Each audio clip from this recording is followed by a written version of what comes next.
यही प्रश्न करता है, पर वहां ठाकुर जी क्या उत्तर देते हैं और यहां ठाकुर जी क्या उत्तर दे रहे हैं। इसलिए इस विषय को इतना ध्यान से सुनिएगा। मेरा तो अभी सोच के अभी मुझे भूमिका बनानी पड़ेगी, नहीं तो मेरा तो मन है कि प्रथम प्रश्न पर जाऊं और सीधा प्रारंभ करूं, पर मुझे पूरी भूमिका आपको सुनानी है। इसलिए इस विषय को आप बहुत ध्यान से सुनिएगा। अत्यंत मार्मिक और अत्यंत गूढ़ विषय है। और हम आपको एक बात स्पष्ट बोल दें, आप लोग तो यहां बैठे हो, पर मूल रूप से स्वयं बद्रीविशाल भगवान और श्री उद्धव जी महाराज कथा में आके इसको सुनेंगे, क्योंकि उन दोनों का ही ये रस स्वरूप है। बहुत सुंदर भाव है। तो हम लोग वो सब श्रवण करेंगे, उस विषय में हम आगे बढ़ेंगे। कुछ पॉइंट्स में लिख करके लाया हूं, जिससे मुझे आज की भूमिका को प्रकट करना है। सबसे पहली बात,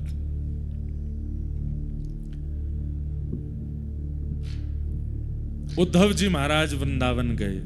इधर देखिए सब लोग, ये बात सबको पता है कि उद्धव जी को भगवान ने भेजा था और कहा था कि उद्धव ब्रज बिसरत नाही, उद्धव मोहे ब्रज बिसरत नाही। एक प्रकार से अगर मैं कह दूं, यहां पर महाभागवत उद्धव जी का परिचय होगा इस कथा में आपको। भगवान तृतीय स्कंद भागवत में कहते हैं कि ऊपर से नीचे तक, दाएं से बाएं तक, चारों दिशाओं से उद्धव मुझसे रत्ती भर भी कम नहीं है। भगवान के 3 परम सखा हैं, सुदामा जी, अर्जुन और उद्धव। और इन तीनों में सबसे ज्यादा प्रिय ठाकुर जी को यदि कोई है तो वो उद्धव है। पर इन उद्धव जी का स्वरूप इतना गौड़ हो चुका है, ज्यादा लोग पहचानते नहीं। मेरा मन है कि इस कथा में मैं उद्धव जी को प्रकट कर दूं कि उद्धव जी हैं कौन। हमारे ब्रज वाले जानते हैं कि उद्धव जी कौन है, क्योंकि ब्रजवासियों के शिष्य हैं उद्धव, राधा रानी के शिष्य हैं उद्धव। सबसे पहला प्रश्न जो मेरे चित्त में आया, भगवान ने यदुवंशियों को शापित कराने के बाद जब अपनी लीला पूरी करने का मन बनाया, तो उद्धव को बचा लिया। इधर देखिएगा, उद्धव को बचा लिया। कथा में 2-3 बार ये सुना चुका हूं पहले, पर नहीं सुनी हो तो सुन लो। जब यदुवंशियों को शाप लगा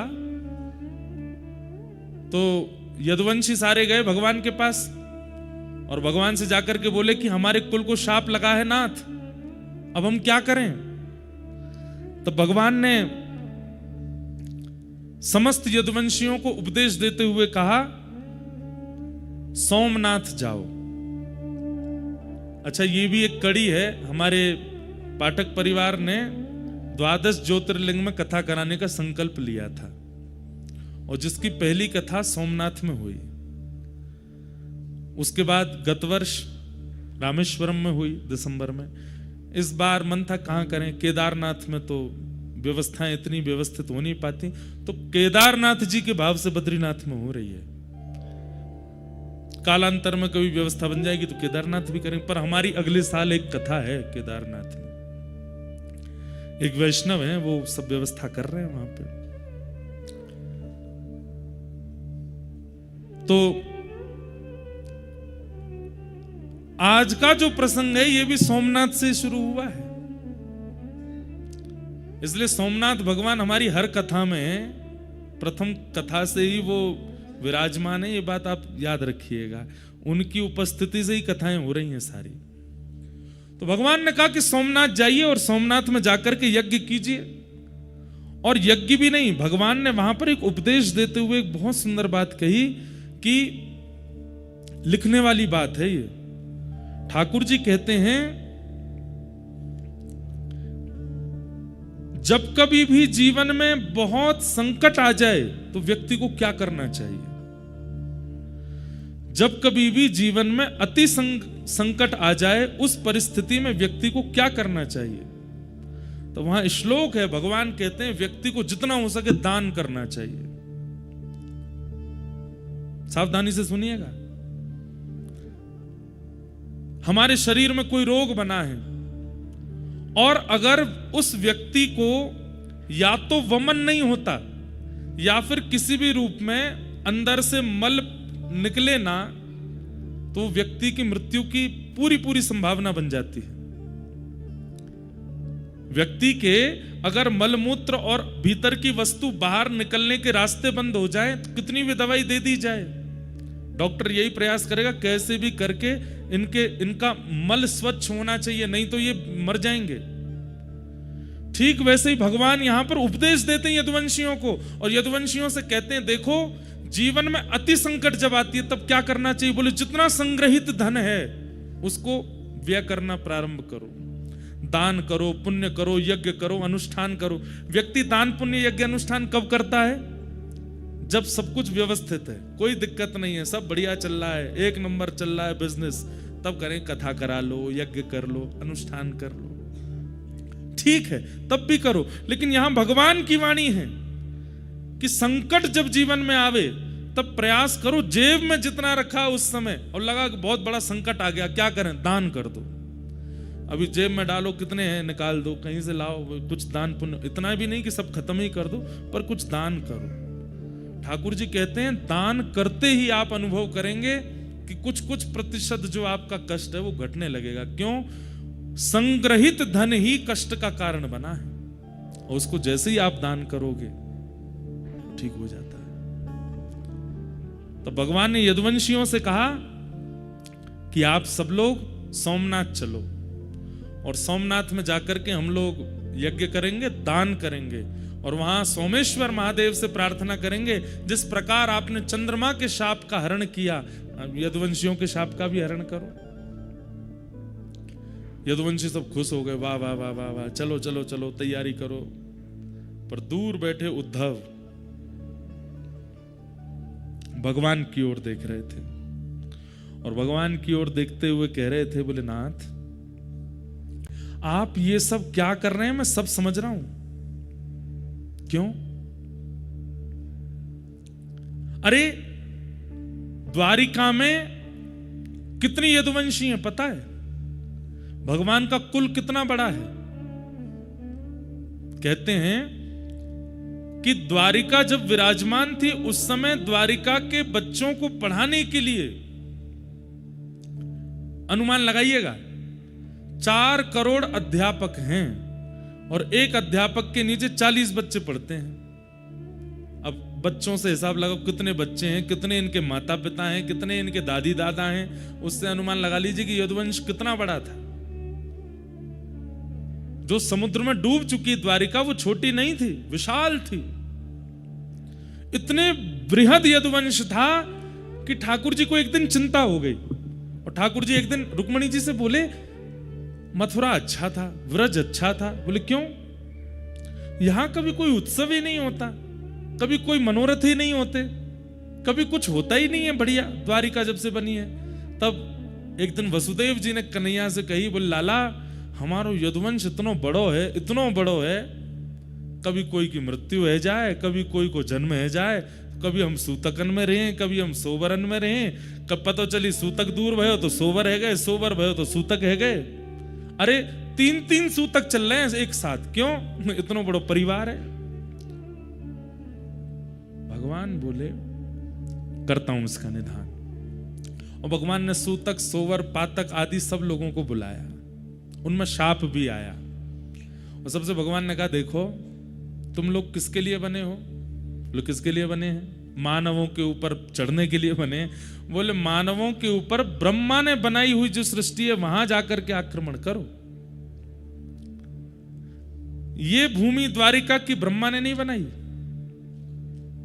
ये भूमि तो विश्वकर्मा ने बनाई है, इसलिए यहां आप आकर के विघ्न मत डालो। और उस दिन से द्वारिका में नियम बन गया, किसी की भी मृत्यु होती है, किसी का भी जन्म होता है, तो मृत्यु जिस घर में होती है उन लोगों को सेवा दी जाती है कि भाई तुम लोग 13 दिन का अपना सब कर्म करो, बाकी पूरे नगर में सूतक नहीं लगता, और बालक के जन्म होने पर सोवर नहीं लगता। और तब से द्वारिका में उत्सव प्रारंभ हो गए। लेकिन आज जब सब यदुवंशी आए कि शाप लग गया, यदुवंशी जब चले गए तो उद्धव ने यही बात भगवान को याद कराई। बोले आपने ही सबको बुला करके कहा था यहां पर कि ना सूतक लगेगा, ना पातक लगेगा, ना शाप लगेगा, ना आदि आदि। भगवान ने तुरंत उद्धव का मुंह बंद किया, चुप, बोलना नहीं है बात, कोई सुन ना ले। उद्धव बोले मुझे सच सच बताइए, यदुवंशियों को शाप लगा है? ठाकुर जी बोले नहीं लगा। और आप इनको नाव दरिया पार करा करके सौराष्ट्र ले जाएंगे, सोमनाथ, और वहां चरण रखते ही इनको शाप लग जाएगा? ठाकुर जी बोले हाँ।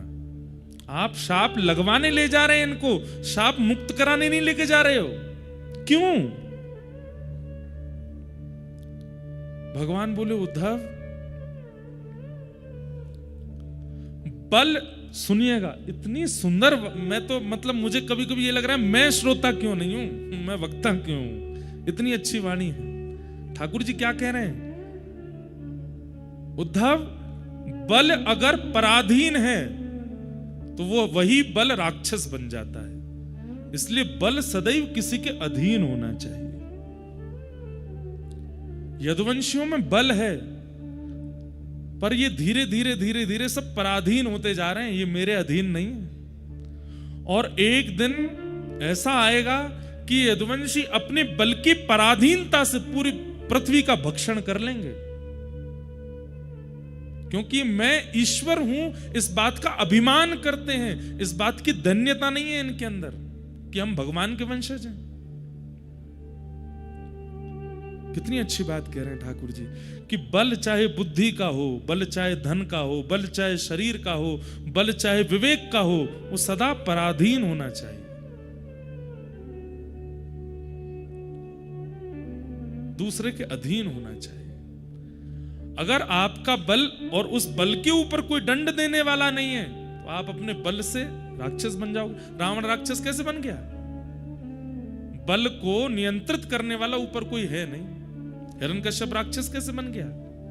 कंस राक्षस कैसे बन गया? क्योंकि उस बल को अंकुश लगाने वाला कोई नहीं है ऊपर।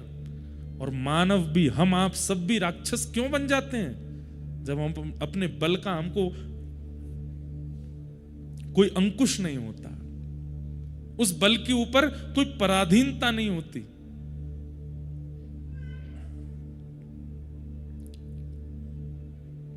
भगवान बोले इसलिए यदुवंशियों का नाश होना जरूरी है उद्धव, और मैं इन लोगों को लेके जाऊंगा, लेकिन तुम नहीं जाओगे।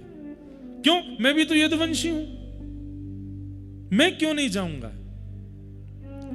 तो भगवान बोले उद्धव, कोई तो एक रहना चाहिए ना जो मेरी भक्ति का, मेरे भाव का, मेरे ज्ञान का, मेरे धर्म का आगे तक प्रचार कर सके। और फिर इसी विषय को ठाकुर जी यहां उद्धव के चित्त में विरक्ति आवे, भक्ति आवे, त्याग आवे। और वो कैसे आएगा? उद्धव यहां प्रश्न करता जा रहा है और ठाकुर जी उसको उत्तर देते जा रहे हैं। वही उद्धव कृष्ण संवाद है। अब हम चलते, ये मध्य का भाग छोड़ दिया मैंने, जो उद्धव कृष्ण संवाद है। भूमिका प्रारंभ की बता दी कि उद्धव कृष्ण संवाद प्रारंभ कहां से होता है, कि उद्धव चरणों में बैठा है और चरणों में बैठ करके कह रहा है कि आप मुझे छोड़ करके क्यों जा रहे हैं, मुझे भी शाप क्यों नहीं लगवा रहे हैं, मेरा पूरा परिवार है, मैं भी यदुवंशी हूं, आप मेरे भाई हैं, ये सब मेरे चाचा ताऊ सब मेरे हैं, मुझे भी अपने साथ ले जाइए, मुझे अकेला क्यों छोड़ के जा रहे हैं। इसी ज्ञान का उपदेश देने के लिए ठाकुर जी अब यहां उद्धव को उद्धव गीता सुनाएंगे और उद्धव धीरे धीरे प्रश्न करेंगे और ठाकुर जी उनको बताएंगे। अब चलते हैं इसके अंत में। अंत में क्या होगा? जैसे उद्धव का ज्ञान पक्ष पूर्ण हो जाएगा, भगवान उद्धव को आज्ञा करते हैं, क्या उद्धव, अब मेरे जाते ही द्वारिका डूब जाएगी, तुम कहां जाओगे? उद्धव जी के मन में आया कि मुझे एक ही जगह भेज सकते हैं, ये कहां? वृंदावन। क्योंकि मैं शाम तक की कह के गया था इनसे कि मैं शाम को आ जाऊंगा, और 6 महीने तक उद्धव नहीं आए थे लौट करके। और उद्धव जी ने वहां पर झोली फैला करके मांगा भी था, आशा महो चरण रेणुज श्याम हम श्याम, वृंदावने किमपि गुल्मलतोषधीनाम।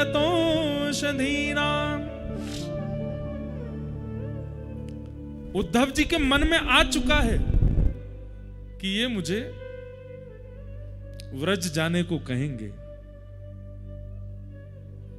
और उद्धव जी थोड़ी तैयार भी उसी तरीके से होने लगे थे। भगवान बोले, उद्धव बोले कि ठाकुर जी द्वारिका डूब जाएगी आपकी जाति। बोले जी तो मुझे कहां जाना है? भगवान बोले बता रहा हूं। बोले मुझे पता है कहां जाना है। बोले कहां जाओगे? बोले व्रज। भगवान बोले इतने योग्य नहीं हुए उद्धव तुम, व्रज की प्राप्ति के लिए तप करना पड़ेगा। और वो तप कहां होगा? बोले बद्रिकाश्रम।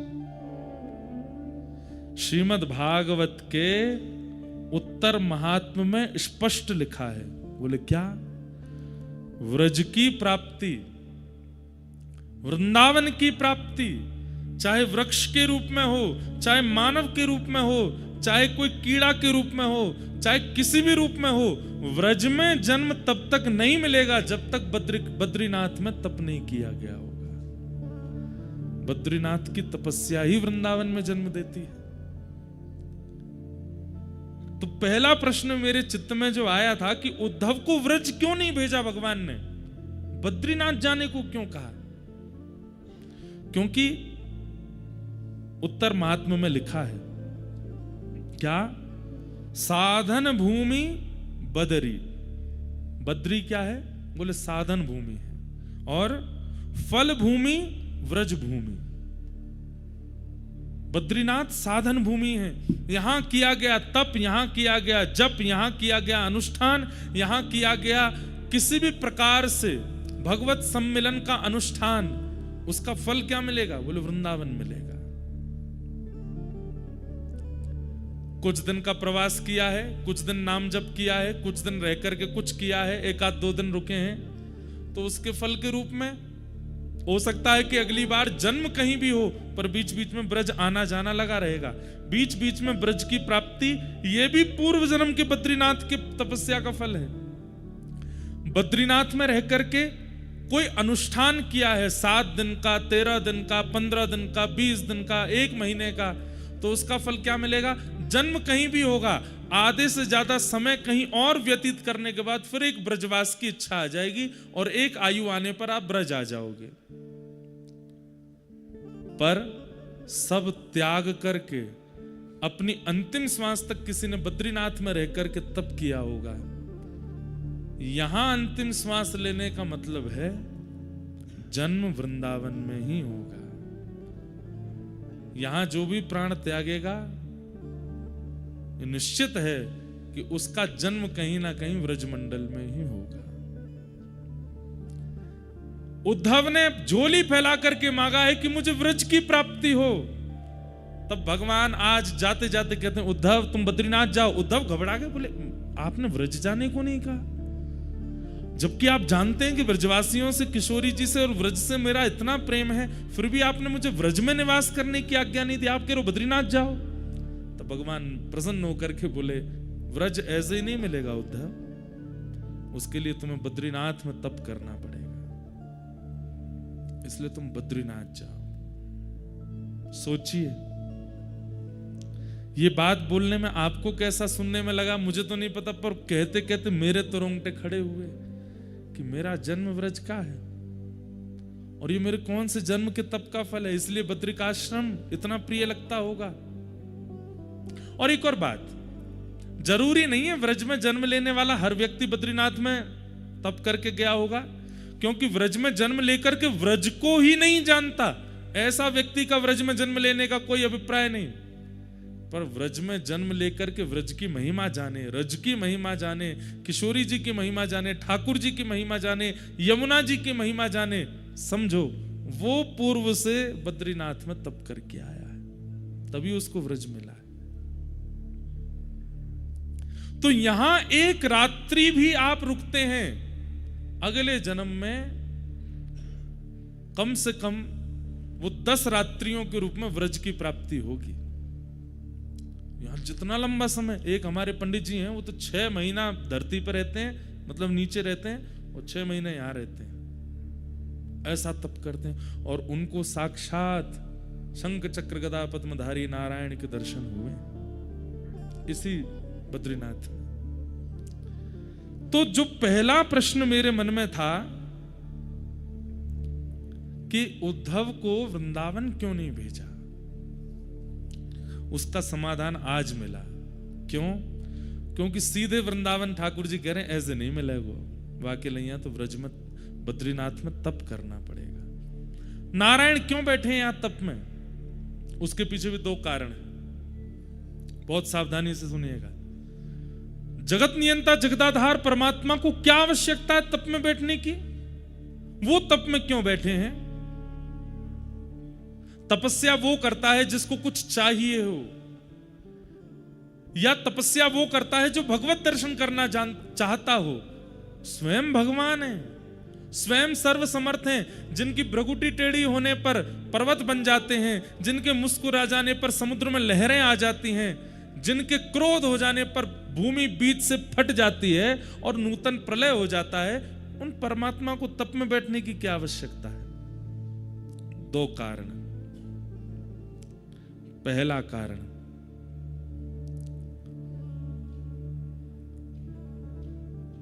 कर्म की पत्नी का नाम है तपस्या। क्या? कर्म की पत्नी का नाम क्या है? तपस्या। और कर्म और तपस्या के घर जन्म लेता है फल। कौन जन्म लेता है? फल। आपके और मेरे जीवन में ये तीनों नहीं है, केवल दो हैं। कौन? कर्म और फल। तपस्या कहां है? और बिना तपस्या के फल का जन्म होगा नहीं। चाहे आप सतयुग में देख लीजिए, चाहे आप त्रेता में देख लीजिए, चाहे आप द्वापर में देख लीजिए, चाहे वो सामान्य मानव हो, ऋषि हो, राक्षस हो, सबको तप करना पड़ता है। हम क्यों नहीं करते? क्योंकि हम सबके नाम से तपस्या बद्रीनाथ भगवान कर रहे हैं। हमें केवल कर्म कर, कर्मण्येवाधिकारस्ते मा फलेषु कदाचन, भगवान गीता में कहते हैं तुम केवल कर्म करो, फल देने की क्षमता मेरी है, फल मैं दूंगा। क्यों? क्योंकि कर्म की पत्नी तपस्या भगवान के पास है। प्राचीन काल में, अन्य युगों में बिना तपस्या किए कर्म का फल नहीं मिलता था, लेकिन कलिकाल में व्यक्ति कर्म करता और उसको फल की प्राप्ति हो जाती है। कैसे? क्योंकि बद्री विशाल भगवान यहां तप कर रहे हैं प्रत्येक मानव के लिए, चाहे वो भारत का है, चाहे वो विदेश का है, पृथ्वी पर जन्मा है तो जन्म लेते ही उसके नाम का संकल्प लेकर के बद्री विशाल भगवान बैठते हैं। तू बस कर्म किए जा, फल की चिंता मत कर, फल मैं दूंगा। क्यों? तपस्या से फल का जन्म होता है और वो तुम्हें भेजता रहूंगा। इसलिए मैं प्रार्थना करके कहता हूं, हर जीवात्मा को प्रयास करे कि वो हर साल बद्रीनाथ जरूर आवे और बद्री विशाल भगवान से प्रार्थना करके कहे, नाथ कर्म मैं करता हूं, तपस्या आप करते हैं, फल मुझे मिलता है। आज तक मुझे जो भी मिला और भविष्य में जो भी मिलेगा सब आपकी कृपा है, सब देने के लिए मुझे धन्यवाद। तो धन्यवाद ज्ञापन करने के लिए एक बार जरूर बद्रीनाथ आना चाहिए। तो पहला कारण, भगवान बद्री विशाल यहां तप क्यों कर रहे हैं? ताकि हमें फल मिल सके। इसलिए जब बद्री विशाल भगवान का दर्शन करो तो दो विधियां हैं। पहली विधि, अपना गोत्र बोल करके प्रणाम कीजिए। आपका नाम गोत्र क्या है? इंद्रेश उपाध्याय भारद्वाज गोत्र उत्पन्नो हम कह करके प्रणाम करो। और यदि आपकी दीक्षा किसी परंपरा में हो चुकी है तो अपने अष्टाचार्यों का, अष्टाचार्य नहीं तो 4 आचार्यों का, 4 नहीं तो कम से कम अपने पूर्व के 2 आचार्यों का। और यदि आचार्यों के नाम ही याद नहीं है तो लक्ष्मीनाथ समारंभाम नाथयामुन मध्यमाम अस्मदाचार्य पर्यंताम वंदे गुरु परंपराम, अपने गुरु का नाम लेकर के प्रणाम करो। तो क्या होता है? ठाकुर जी तप में बैठे हैं, जैसे ही आप जाकर के कहते हैं कि इंद्रेश उपाध्याय भारद्वाज गोत्र उत्पन्न करता हूं, आपको प्रणाम करता हूं, श्री कृष्णचंद्र गुरुदेव की ओर से आपको प्रणाम करता हूं, श्री ग्रंथ ध्वजाचार्य गुरुदेव की ओर से आपको प्रणाम करता हूँ। श्री रामानुजाचार्य गुरुदेव की ओर से आपको प्रणाम करता हूँ। श्री नाथ मुनि स्वामी जी की ओर से आपको प्रणाम करता हूँ। यामुनाचार्य जी की ओर से आपको प्रणाम करता हूँ। सटकोप स्वामी जी की ओर से आपको प्रणाम करता हूँ। तो तप में बैठे हुए भगवान जैसे आचार्यों का नाम और आपका नाम गोत्र जैसे ही सुनते हैं, एक क्षण के लिए बद्री विशाल भगवान के नेत्र खुल जाते हैं। क्यों? क्योंकि आपका गोत्र वो जानते हैं। क्यों? आपके लिए तप कर रहे हैं। जैसे ही आप अपना नाम गोत्र बोलते हैं, वे तुरंत नेत्र खोलते हैं, फिर बंद कर, मतलब एक क्षण के लिए कृपा दृष्टि कर देते हैं। तो बद्री विशाल भगवान तप में क्यों बैठे हैं? ताकि हमको हमारे कर्म का फल मिल सके। दूसरा, व्रज में ठाकुर जी का प्रादुर्भाव होता है और उस व्रज की पुनः प्राप्ति ठाकुर जी भी करना चाहते हैं। वैसे तो निरंतर ठाकुर जी वृंदावन में ही रहते हैं, कभी जाते नहीं, लेकिन पुनः जब द्वापर युग आएगा, फिर से चतुर्युगी जब चलेगी, एक मनवंतर पूरा होगा, उसके बाद फिर से नंद यशोदा आएंगे और फिर से ठाकुर जी व्रज में आ सकें, उसके लिए बद्रीनाथ में तप कर रहे हैं कि मुझे वृंदावन प्राप्त हो, मुझे ब्रजवासी प्राप्त हो, श्री जी प्राप्त हो, यमुना जी का तट प्राप्त हो। सोचिए, यहां पर ठाकुर जी भी तप इसलिए करते हैं कि उनको वृंदावन मिले। इसलिए श्री बद्री विशाल भगवान यहां तप में बैठे हैं। हरि हम कब होंगे ब्रजवास, हरि हम कब होंगे ब्रजवास। गाइए, हरि हम कब होंगे ब्रजवास, हरि हम कब होंगे, हरि हम कब होंगे ब्रजवासी, हरि हम कब होंगे ठाकुर नंद किशोर हमारे,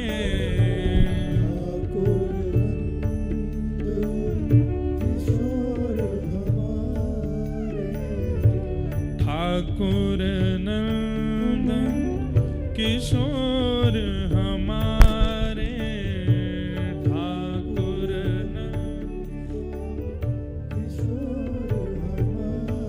और ठकुरानी राधा से, ओ ठकुरानी। गाइए,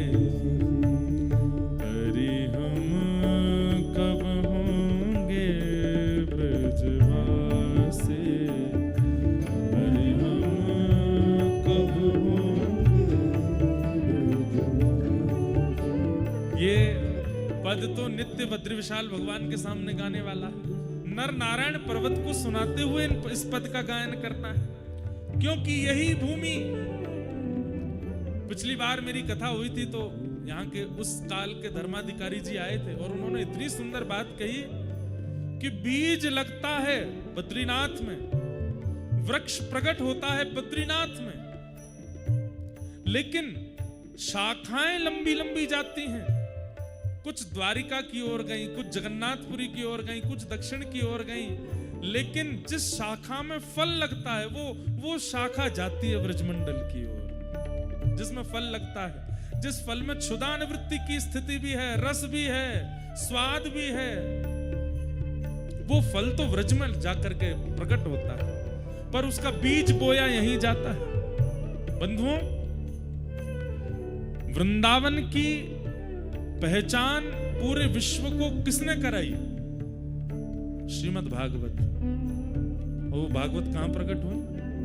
यहीं, बीज यहीं बोया गया था, लेकिन वो विशाल वृक्ष प्रकट होकर के डाल पहुंची कहां? वृंदावन में। भागवत के सबसे ज्यादा वक्ता कहां है? भागवत के सबसे ज्यादा वक्ता वृंदावन में, भागवत कथा सबसे ज्यादा वृंदावन में। श्रीमद् भागवत जी का पठन पाठन कराने वाले विद्यालय भी सारे वृंदावन में, जबकि भागवत जी का विद्यालय यहां होना चाहिए, ये जन्म स्थान है। नहीं, सब इंटरकनेक्टेड हैं। बद्रीनाथ का एक ही फल है कि वृंदावन की प्राप्ति होती है। इसलिए ये पद तो बद्रीविशाल भगवान के सामने गाना है। हरि हम कब होंगे ब्रजवासी, हरि हम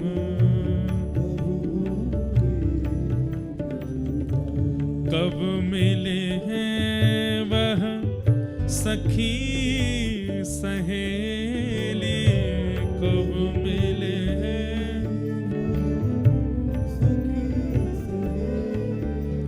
ओ कब मिले हैं वह सखी सहेली, कब मिले हैं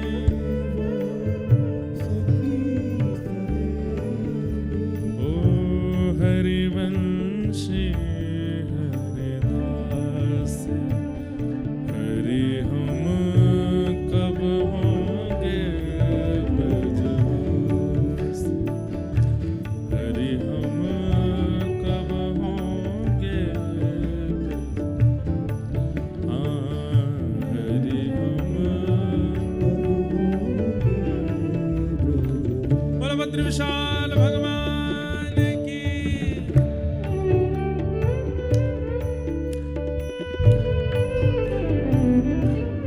ताली बजाओ, गर्मी लगेगी थोड़ी।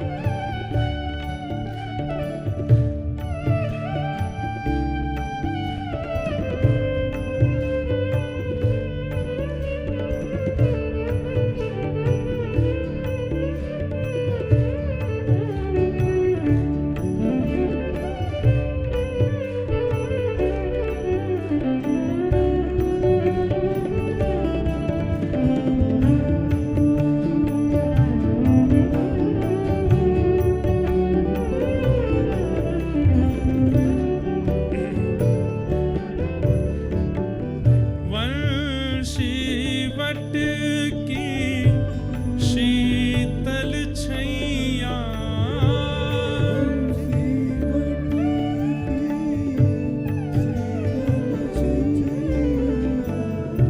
वंशी वट की शीतल छैया,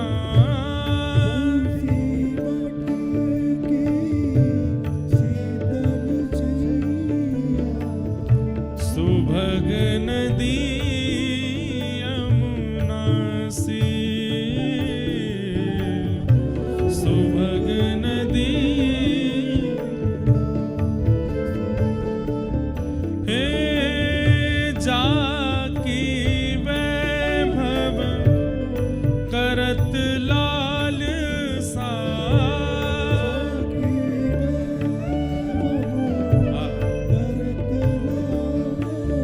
वृंदावन क्या है?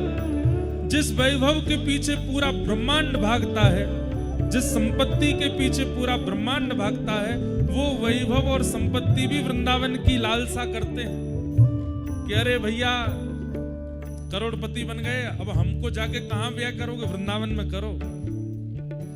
इतनी संपत्ति, इतना वैभव आ गया है, कहां इसको खर्च करो? वृंदावन में जाकर कर दो। वैभव को भी इसकी लालसा रहती है, कहीं और मुझे खर्च ना करे मेरा स्वामी, इसको खर्च करने की इच्छा हो तो वृंदावन में करे। जाकी वैभव करत लाल सा,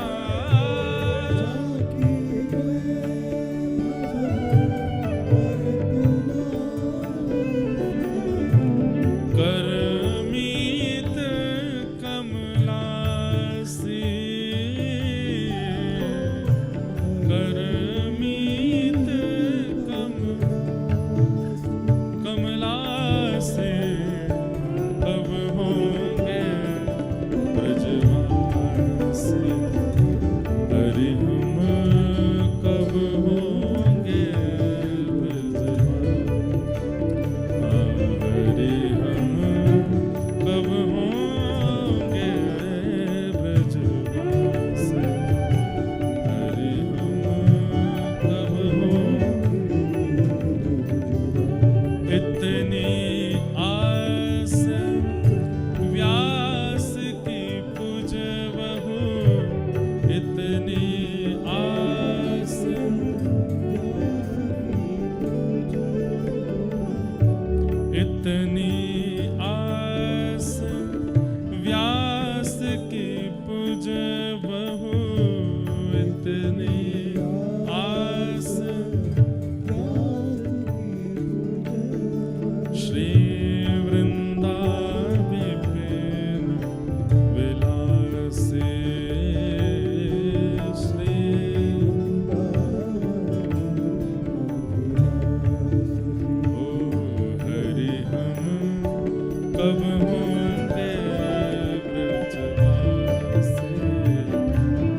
करत लालसा, कर मीत कमलासी, हरि हम कब होंगे व्रजवासी।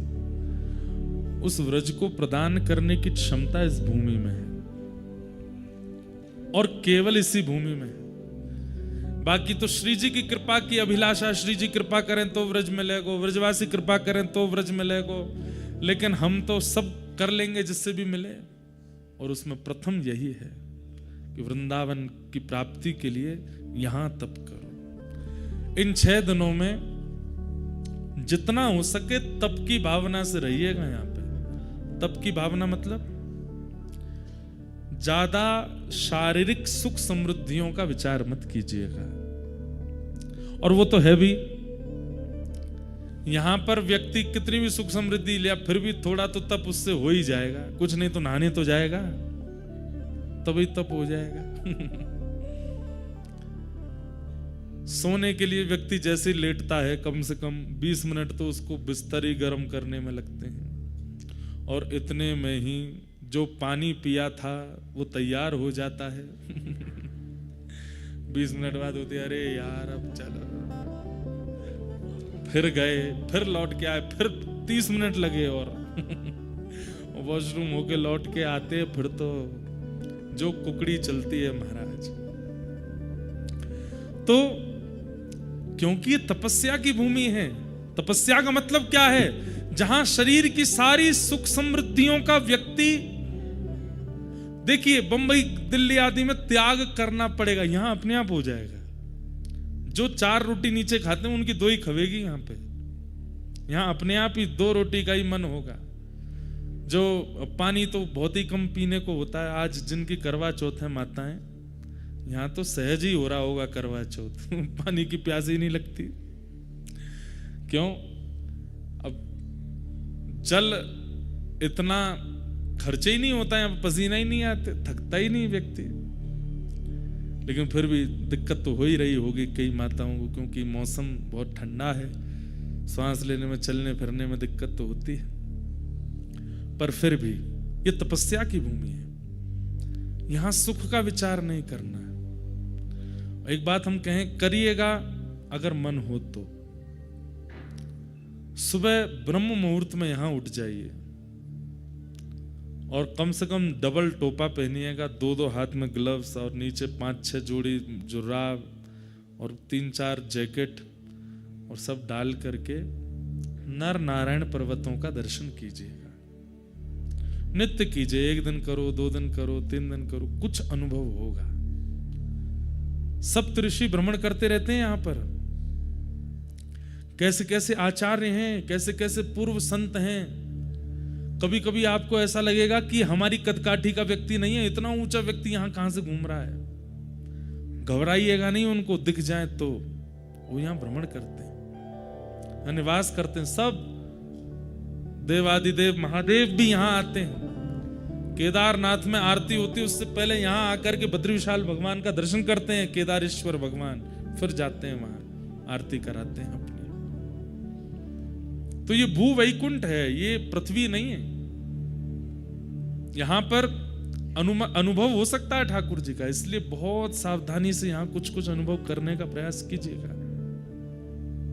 लेकिन ब्रह्मचर्य का पालन जो लोग नहीं करते, आचार विचार की शुद्धि नहीं रखते, उनको दर्शन होते भी नहीं है। वो तो बीमार और हो जाएंगे सुबह उठ गए जल्दी। तो इस भूमि का फल क्या है? व्रज भूमि। यहां किए गए तप का फल है व्रज की प्राप्ति। तो भगवान ने इसलिए उद्धव को व्रज नहीं भेजा। उद्धव को भगवान आज्ञा करते हैं कि तुम बद्रीनाथ जाओ, और बद्रीनाथ जाने से पूर्व बद्रीनाथ जाने वाली की स्थिति कैसी होती है, वो कैसा बने तब बद्रीनाथ जाए। एक प्रकार वही यहां पर भगवान उद्धव को समझा रहे हैं, वही उद्धव कृष्ण संवाद है।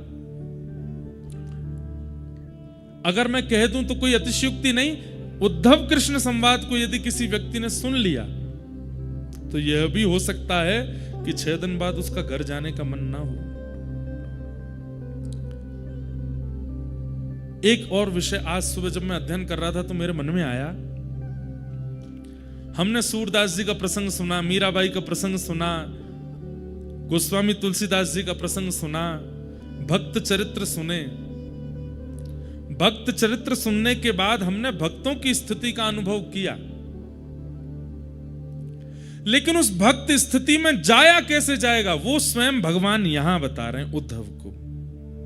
सूरदास कैसे बनोगे, मीराबाई कैसे बनोगे, कृष्णदास कैसे बनोगे, कुम्मन दास कैसे बनोगे, जिन जिन भक्तों का, नरसिंह मेहता कैसे बनोगे, गोस्वामी तुलसीदास कैसे बन सकते हो। उस स्थिति को सुना तो तुमने बहुत है, उस स्थिति का तुमने दर्शन और अनुभव तो बहुत कर लिया, पर उस स्थिति में आने के लिए आवश्यकताएं क्या क्या हैं वो यहां ठाकुर जी बताएंगे। वो उद्धव कृष्ण संवाद है। तो भगवान ने उद्धव को व्रज नहीं भेजा, बद्रीनाथ भेजा। उद्धव कौन है? उद्धव का प्रथम परिचय, वृष्णीनां प्रवरो मंत्री कृष्णस्य दयितस्सखा शिष्यो बृहस्पतिर साक्षात् उद्धवो बुद्धिसत्तमः। वृष्णीनाम प्रवरो मंत्री, यदुवंशियों के प्रबल मंत्री हैं श्री उद्धव जी महाराज। कृष्णस्य दयित सखा, एक तो ये यदुवंशी भी हैं और भगवान के दयित सखा। दयित सखा मतलब प्राण प्रिय सखा हैं उद्धव। शिष्यो बृहस्पतिर साक्षात, बृहस्पति के शिष्य हैं। साक्षात विद्या, चलती फिरती विद्या, बृहस्पति उनके ये शिष्य हैं। उद्धवो बुद्धि सत्तम, बुद्धि में इतने प्रवीण हैं कि भगवान द्वारिका लीला में, जैसे एक चीज सुनिएगा, आप सब लोग हमारी कथा सुनने आते हैं, हम कथा सुना के जब जाएंगे तो अपनी माता जी को फोन करते हैं, उनसे पूछते कथा सुनी? हाँ सुनी। कैसी रही आज की कथा? ठीक रहा? कुछ हमने अटपटा तो नहीं बोला? कुछ गलत तो नहीं निकल गया? हम अपनी माँ से ही पूछते हैं और किसी से नहीं पूछते। ऐसे ही द्वारिकाधीश श्री कृष्ण जब अपनी स्वधर्मा सभा में बैठते हैं तो ब्रह्मा जी खड़े हैं, महादेव खड़े हैं, इंद्र खड़े हैं, बड़े बड़े राजनेता खड़े हैं और भगवान वहां उपदेश देते हैं। और उपदेश देने के बाद जैसे ही अपने सिंहासन से उतर के पीछे जाते हैं, उद्धव को बुलाते, उद्धव इधर आओ, सब ठीक था? कुछ हमने गड़बड़ी तो नहीं करी? हमारे वचनों में कोई गड़बड़ी, शब्द आदि सब ठीक थे ना? तब उद्धव ठाकुर जी को गलती बताता, आज आपने सभा में क्या गलती की, आपने कौन से शब्द का प्रयोग किया, क्या करना चाहिए था, क्या नहीं करना चाहिए था, ये सब उद्धव बताता है।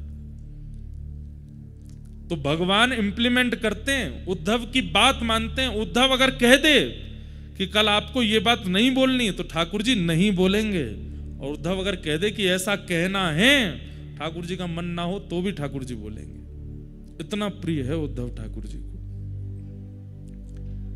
ऐसे श्री उद्धव। परंतु ये तो उद्धव जी के प्रभाव का वर्णन था। अब उद्धव जी के स्वभाव का वर्णन सुनो। उद्धव जी कौन है? महाभागवत। कौन है? महाभागवत। महाभागवत मतलब एक तो होते हैं भागवत और एक होते हैं महाभागवत। बहुत साधारण सी परिभाषा बताऊं, भागवत कौन? भक्तों को ही भागवत कहा जाता है। और महाभागवत मतलब महाभक्त। तो भक्त में और महाभक्त में अंतर क्या है? बोले जो भक्त ठाकुर जी का स्मरण करते हैं वो भक्त हैं, और जिनका स्मरण ठाकुर जी करते हैं वो महाभक्त है, महाभागवत। उद्धव जी कौन है? महाभागवत। उद्धव जी महाभागवत है। उद्धव को याद भगवान करते हैं। उद्धव सुबह उठते ही स्नान ध्यान जैसे ही कर लेता है, उद्धव पूजा में नहीं बैठता, द्वार खटखटा रहा है, खोलो। उद्धव कहता रुक जाओ, केश काट रहा हूं। अरे जल्दी खोलो।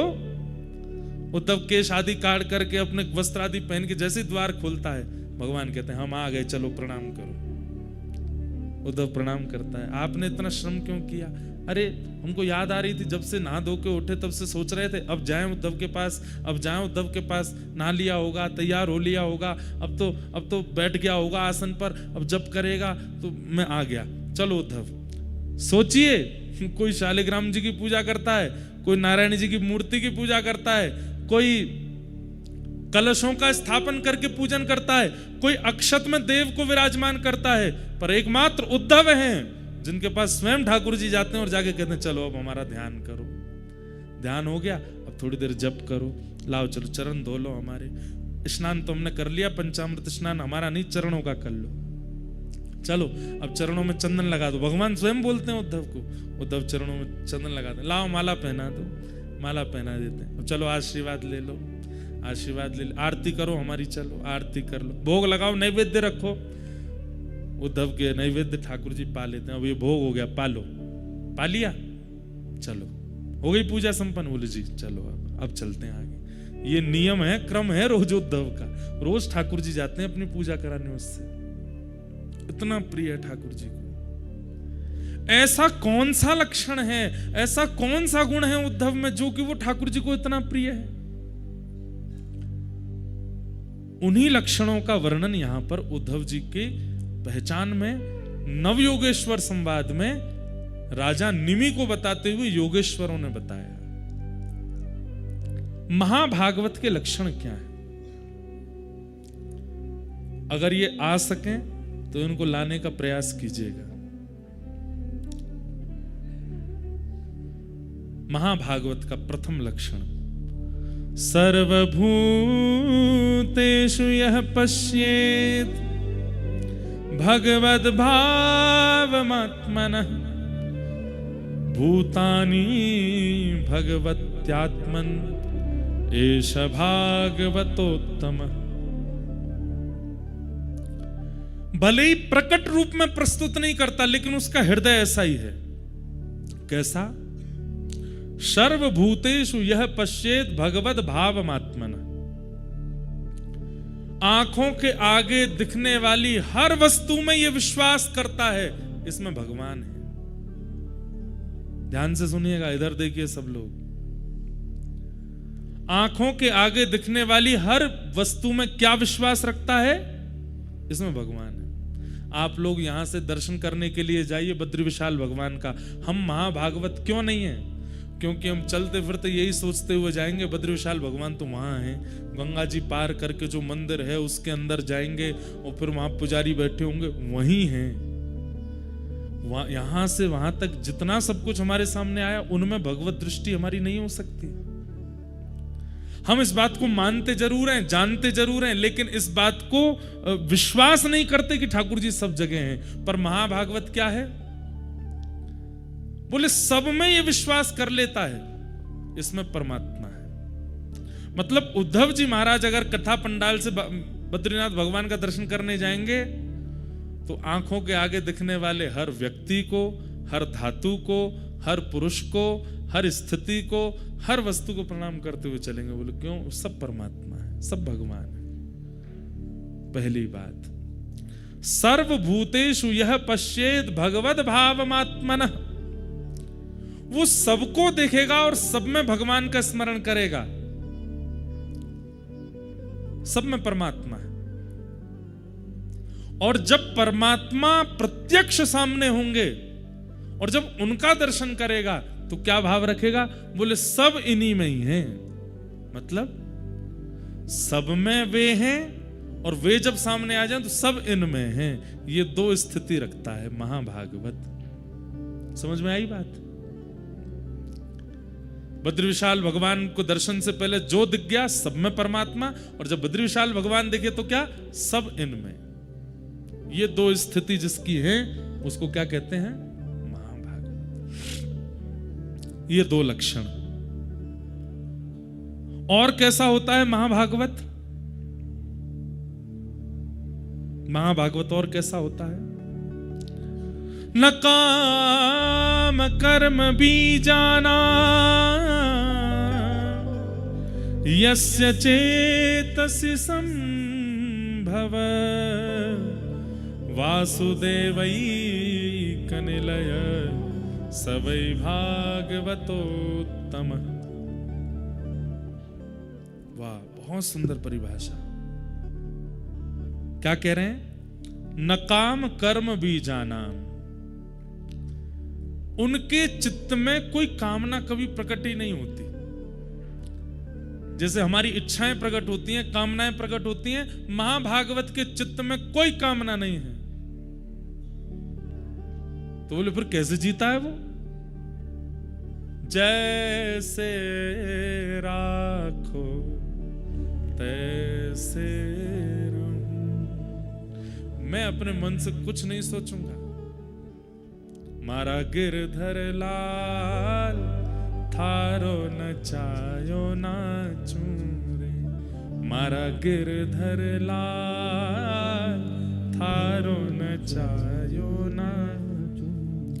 जो तू तन को रोग लगावे सोई झपट सो जाऊं। जो तू तन को रोग लगावे सोई झपट सो जाऊं। मतलब अगर बुखार आ गया सुनो, करना नहीं आप लोग ऐसा। हाँ, बुखार आ गया तो औषधि भी नहीं लेंगे। हे नाथ, बुखार आ गया, आपने बुखार दिया है, अब जब आप चाहोगे तभी ठीक होऊंगा मैं कोई प्रयास नहीं करूंगा। मेरे अंदर कामना है ही नहीं ठीक होने की। मेरे अंदर कामना बीमार होने की भी नहीं है, ठीक होने की भी नहीं है, स्वस्थ होने की भी नहीं है। आप चाहोगे तो मैं स्वस्थ हो जाऊंगा। जो तू तन को रोग लगावे सोई झपट सो जाऊं। जो तू काल रूप बने आवे, जो तू काल रूप बने आवे, मैं लपक गोद में आऊं आऊं। मारा गिरधर लाल थारो नचायो नाचू रे। मारा गिरधर लाल थारो नचायो। अगर ठाकुर जी आप मृत्यु बन करके आ गए, एक सेकंड भी विचार नहीं करूंगा मैं, उसी समय सब छोड़ के आपको अंक से भर लूंगा, कहूंगा नाथ ले चलो अपने साथ। मेरी कोई कामना ही नहीं है। इसे क्या कहते हैं? महाभागवत। सुनना सुन ही लीजिए, बनना बहुत कठिन है। उद्धव जी यही है। मतलब पूरा दिन निकल गया, कुछ नहीं पाया उद्धव जी ने। संध्या होते होते ठाकुर जी, और उद्धव ठीक हो? हाँ। कुछ खाया सुबह से? नहीं। तो क्यों? आपने खिलाया ही नहीं। तो भगवान को याद आती है, अरे ये तो महाभागवत है, खाएगा ही नहीं जब तक मैं नहीं खिलाऊं। आओ बैठो इधर। फिर ठाकुर जी उसको पवाते हैं, खा लेता है। मतलब देंगे ठाकुर जी तो स्वीकार है, नहीं देंगे तो कामना नहीं है उसकी। न कर्म न काम कर्म बीजानाम, कोई इच्छा नहीं है। न काम कर्म बीजानाम यस्य चेतस संभव। जो आप चाहोगे वो होगा। और वासुदेवैक निलय सवै भागवतोत्तम। अपने तन को क्या मानते हैं? वासुदेवैक निलय, मतलब भगवान का निलय। निलय का मतलब क्या होता है? घर। अपने शरीर को अपना नहीं मानते, अपने शरीर को भगवान का घर मानते हैं। ये ठाकुर जी का घर है। सुबह सुबह उठेंगे भी तो इसी भाव से उठेंगे, ओहो मंगला हो रही, आंख खुल गई, कपाट खुल गए। भीतर कौन है? ठाकुर जी हैं। उनकी शुद्धता पवित्रता, उनकी सेवा मुझको करनी है, तो हाथों से वही क्रिया कर रहे हैं जिससे भीतर के ठाकुर जी की सेवा हो। चरणों से वही क्रिया कर रहे हैं जिससे भीतर के ठाकुर जी की सेवा हो। नेत्रों से वही देख रहे हैं जिससे भीतर के ठाकुर जी को सुख मिले। मुख से वही ग्रहण कर रहे हैं जिससे भीतर के ठाकुर जी को सुख मिले। और कुछ भी ऐसी क्रिया नहीं जिसमें अपने सुख का विचार। मतलब अब बद्री विशाल भगवान है, आपको अगर निज सेवा मिल जाए तो आप तो सुख, ठाकुर जी को सुख मिले उसके लिए क्या कर दूं? घी का दिया जलाओ, ठाकुर जी को सोने का छत्र चढ़ाओ, ठाकुर जी को ऐसी पोशाक लगाओ, ठाकुर जी को ऐसा भोग लगाओ। उनके सुख का विचार करके आप सारी सेवा करोगे। ऐसे ही अपने चित्त में ठाकुर जी का भाव रख के, अपने चित्त में ठाकुर जी का विचार करके कि ये ठाकुर जी का घर है, इसमें ठाकुर जी विराजमान है। एक बहुत साल पहले एक पद बनाया था, बहुत कम गाया कथाओं में। तन तो मंदिर है, मन है वृंदावन। तन तो मंदिर है, मन है वृंदावन। ये तन क्या है? बोले तन तो मंदिर है, और इस तन में जो मन है वो मन वृंदावन है। तन तो मंदिर है, मन है वृंदावन। मन के वृंदावन में बसे हैं श्री राधा रमन। मन के वृंदावन में बसे हैं श्री राधा रमन। वासना को छोड़ तू भक्ति पथ पे चल। वासना को छोड़ तू भक्ति पथ पे चल। वासना में क्यों फंसे आरती सजल। वासना मिटे नहीं, आत्मा मरे नहीं। तन का हो निधन, मन के वृंदावन में बसेंगे श्री राधा रमन। तन तो मंदिर है, मन है वृंदावन। मन के वृंदावन में बसे हैं श्री राधा रमन। ये उत्तम भागवत की भावना है। तन तो मंदिर है, और इस तन में मन क्या है? बोले मन है वृंदावन। और मन के वृंदावन में कौन बसे हैं? बोले श्री राधा रमण। जिस दिन इस बात को केवल बोलेंगे नहीं, सोचेंगे नहीं, विश्वास कर लेंगे, इस तन से ऐसी कोई क्रिया हो ही नहीं सकती जिससे पाप लगे। हम इस तन से पाप करते तब हैं जब इसको अपना मानते हैं और इस पर अपना अधिकार रखते हैं। परंतु ये तन ठाकुर जी का है और इसमें आवास ठाकुर जी का है। ये भावना करके जब इस तन से क्रियाएं की जाती हैं, कोई पाप नहीं होता। तो महाभागवत का दूसरा लक्षण क्या है? न काम कर्म बीजाना। हम आपसे फिर कह रहे हैं, ये कथा दोबारा नहीं होगी, सुन लीजिए। और ये कथा और कहीं होगी भी नहीं, बद्रीनाथ में ही हो सकती है। न काम कर्म बीजाना यस्य चेतसि संभव। अपने चित्त में कोई कामना नहीं है, अपनी कोई इच्छा नहीं है। प्रहलाद जी महाराज को हिरण्यकश्यप कहते हैं, जाओ इसको पर्वत से फेंक दो। तो प्रहलाद जी महाराज की इसमें सफाई नहीं देते। प्रहलाद जी की, पिताजी मेरे साथ ऐसा क्यों कर रहे हो, मैंने क्या अपराध किया, क्या गलत किया? नहीं, पिता ने कह दिया पर्वत से फेंकना है, तो प्रहलाद जी पहले ही तैयार हो गए, ले चलिए पर्वत पे फेंक दीजिए मुझे। होलिका दहन के लिए चिता पे बैठाना, पहले ही बैठ गए प्रहलाद जी। बस इतना बोले, पिताजी मैं तो ठीक है मुझे बैठा दीजिए, पर बुआ को मत बैठाओ आप। क्यों? मैं तो बच जाऊंगा, ये नहीं बचेंगी। प्रहलाद जी की अपनी कोई इच्छा नहीं है, वो सब ठाकुर जी पर अर्पित करके रहते हैं। ये महाभागवत का लक्षण। मीराबाई अपनी इच्छा से नहीं।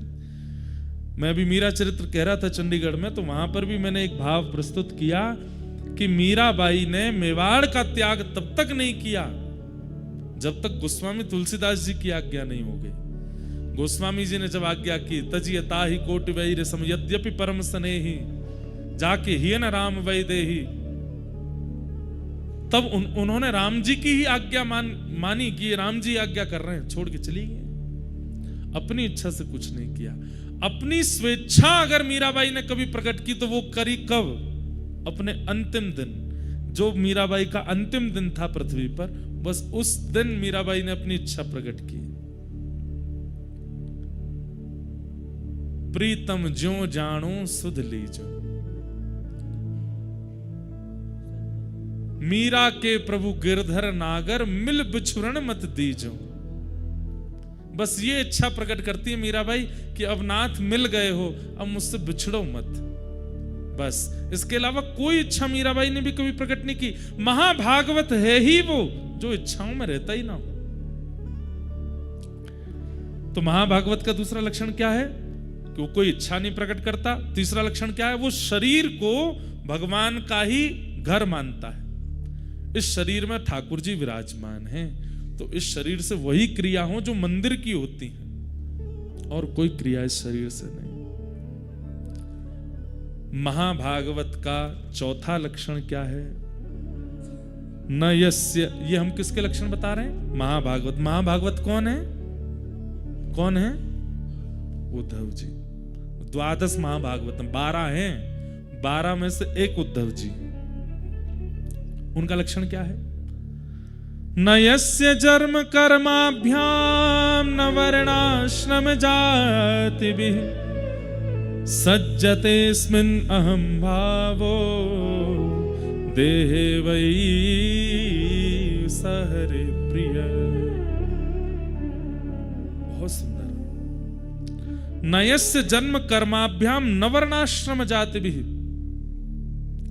ना तो वे कभी अपने जन्म की शिकायत या फिर जन्म का अभिमान करते हैं। छोटे कुल में जन्मे तो इस बात का उनको कोई कष्ट नहीं होता, उच्च कुल में जन्मे तो इसका अभिमान नहीं होता। न वर्णाश्रम जाति भी, ना वो किसी वर्ण को मानते हैं ना किसी जाति को मानते हैं। वो एक रस रहते हैं। सर्वम खलु इदम ब्रह्म, सब में ठाकुर जी हैं। हरिराम व्यास, हरिराम व्यास जी नाम सुना है। जुगल किशोर को लाड़ लड़ायो, नवल कुंज ही अमाहि, कुंजनि कुंजन की रज धारे, हरि व्यास युगल यश गाय। वृंदावन प्यारो वृंदावन, श्री वृंदावन। वही हरिराम व्यास। उन हरिराम व्यास जी की चरित्र में आता है, बहुत सुंदर पद है कि सब छोड़ करके ओरछा से वृंदावन आ गए, तो उनके परिवार के लोग उनको ढूंढते ढूंढते आए वृंदावन। और जैसे ही वृंदावन आए तो हरिराम व्यास जी तो घबरा गए, बोले मुझे घर वर नहीं जाना, अब मैं तो यहीं रहूंगा। लेकिन परिवार के लोग माने नहीं। तो हरिराम व्यास जी बोले, परिवार कब तक हमको हमारे पीछे पड़ रहा है, जब तक इनको ये लग रहा है कि मैं इनके लायक हूं। जैसे इनको ये पता चलेगा कि मैं इनके किसी काम का नहीं हूं, ये अपने आप छोड़ के चले जाएंगे मुझे। उसके लिए क्या करना पड़ेगा, तो पागलों की सी हरकत करने लगे हरिराम व्यास जी। और कैसे रहने लगे वृंदावन में,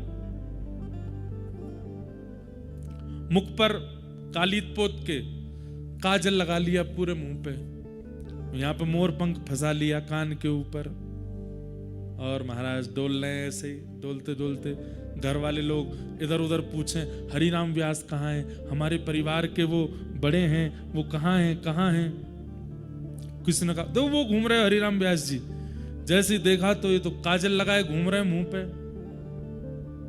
अजीब सी स्थिति। घर वाले बोले ये कैसे कालीत लगाए घूम रहे हैं। तो किसी ने जाके कहा कि व्यास जी मुंह पे काजल लगाए क्या घूम रहे हो। तो हरिराम व्यास जी बोले, जिसको व्रज छोड़ने की स्थिति आ जाए उसको तो मुंह काला ही कर लेना चाहिए।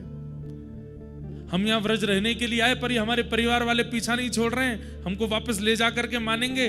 तो अगर वृंदावन से जाने की स्थिति बन जाए तो मुंह तो काला कर लेना ही चाहिए। ये सबसे बड़ी अपमान की बात है हमारे देह के लिए कि वृंदावन प्राप्त होकर के भी छोड़ना पड़ रहा है। घर वाले लोग बोले भैया ये तो बड़ी पागलों की सी स्थिति करते हैं। चले गए। कुछ दिन बाद फिर लौट के आए तो किसी ने बताया, बोले व्यास जी आपके घर वाले फिर आ गए। तो हरिराम व्यास जी फिर एक हरकत करने लगे। क्या करें, आंखों के आगे दिखने वाले हर पेड़ को अपने हृदय से, चाचा जी कैसे हो। दूसरे पेड़ को हृदय, अरे मेरे ताऊ जी तुमने ही तो सर्वस्व दिया, अरे तुम तो मेरी बहन हो। मतलब वृंदावन के रूख हमारे मात पिता गुरु बंधु। बोले मेरे असली परिवार तो यही है। परिवार के किसी ने कहा कैसे हो गया असली परिवार? बोले क्यों? धूप पड़ती है तुम छाया नहीं दे सकते, लेंटर लगवाना पड़ता पैसा खर्च करके, पर धूप पड़ती है छाया देते हैं। ये मेरे ताऊ जी हैं। ऐसे बड़े बुजुर्ग घर में होने चाहिए जो ऊपर छाया दें। ये मेरी बहन है। बोले क्यों? भूख लगती है मुझे भोजन देती है, फल देती है। वृंदावन के रूख हमारे माता पिता गुरु बंधु। इस प्रकार पूरे वृंदावन में घूमने लगे। अब तो महाराज घर वाले लोगों को लगा, बोले ये तो पूर्ण रूपेण पागल हो गए, थोड़े बहुत भी नहीं, हमारे किसी काम के नहीं है।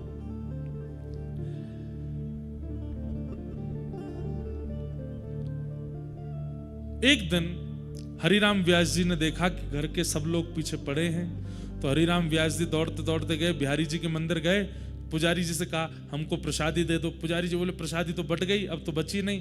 तो वहीं पर एक झाड़ू लगाने वाली मेहतरानी बैठी थी, पूरे नालियों को साफ करके आई थी, उसको प्रसादी मिली थी, वो बैठ के खा रही थी। हरिराम व्यास जी उसके सामने हाथ पसार के बोले थोड़ी सी हमको दो इसमें से। तो मेहतरानी बोली व्यास जी थोड़ा दूर बैठिए, हमसे लोग छुपते तक नहीं है और आप हमारी थाली में से प्रसाद मांग रहे हो। अरे आप हरिराम व्यास हैं, पूरे भारत के विद्वानों पर दिग्विजय प्राप्त कर चुके हैं, आप मुझसे कैसे मांग सकते हैं? मेरे हाथ का छिवा आप कैसे खा सकते हैं?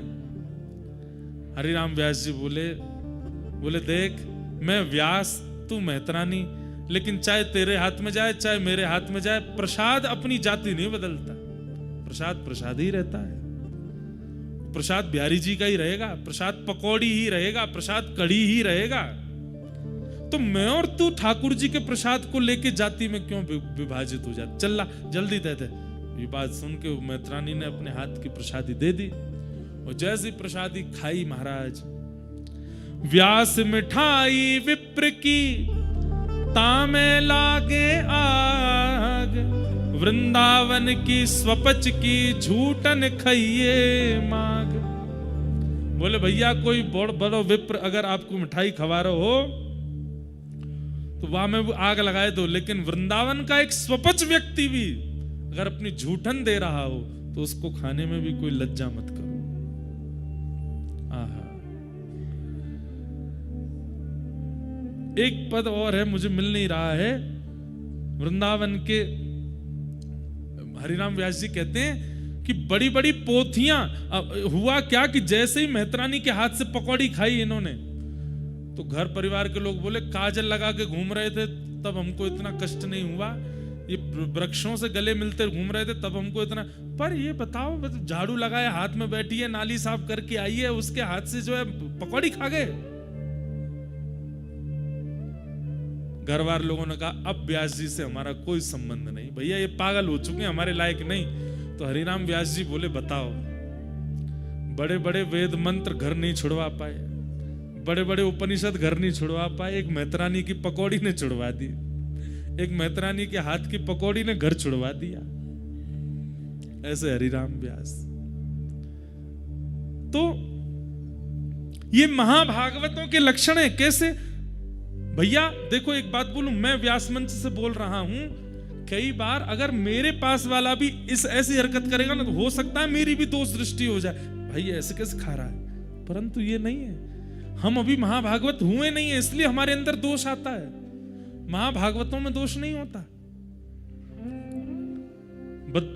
जगन्नाथपुरी में नियम है, अगर मैं महाप्रसाद पा रहा हूं और आपको कहीं पत्तल नहीं मिली है तो आप आकर के मेरी पत्तल में खा सकते हैं, मैं आपको उठा नहीं सकता। ना आपसे मेरी जान है, ना पहचान है, ना आपकी जाति पता, ना नाम पता। अगर आप मेरी पत्तल के सामने आके बैठ गए और मेरे ही महाप्रसाद में से लेकर के खाने लगे तो महाप्रसाद का नियम कहता है कि आप उससे नाम भी नहीं पूछेंगे उसका और उसको खाने देंगे। स्कंद पुराण में श्री वेदव्यास जी महाराज कहते हैं केवल मानव नहीं, आप प्रसाद पा रहे हैं महाप्रसाद, और उतने में कोई कुकर सूकर या फिर बिल्ली आ गई और उसने आकर के अपनी जीभ से आपके महाप्रसाद को चाटना शुरू कर दिया, आप उसको भी नहीं भगा सकते। ये महाप्रसाद की महिमा है। इसलिए श्री जगन्नाथपुरी में ये स्थिति लागू है आज भी। हम तो वहां कभी एक पत्तल में अकेले बैठ के पाते नहीं, हम तो सब अपने ब्राह्मण देवता सब लोग बैठते हैं, आसपास बैठ जाएंगे। कभी इसके में से दाल उठा के पा ली, इसके में से चावल पा लिए, कोई ज्यादा पड़ जाता है, पेट भर गया, खब नहीं रहा, तो एक को बैठा, मतलब भाई तुम बैठो, तुम पाओ। और वहां ये नियम है, वो महाप्रसाद अपवित्र नहीं होगा, क्योंकि वहां का महाप्रसाद भी महाभागवत है।